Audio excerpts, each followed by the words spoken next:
Oh, you see guys, ito yung gumagana siya sa walang problema. Bale, ito yung pinalitan ko.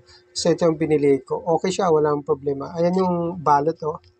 Pinalot nila ng ganito. Tapos pagkatas ng carton, mayroon pa ulit na balot ganito. So, kahit medyo mabagsak siya, okay talaga. Huwag lang talagang yung ibagsak ha. So, ayan po, gumagana kung makita nyo. Ayan po ano, yung computer. So, ito po. So, wala pa akong problema. Tinest ko na kanina siya. Sinubukan ko. So, wala nang problema sa akin. Honest review lang siya. So, ito para sa mouse ko po to. So, ito para sa ano lang yan. So wala pong issue. Yan yung binili na. Tapos yan yung po. Ayan oh.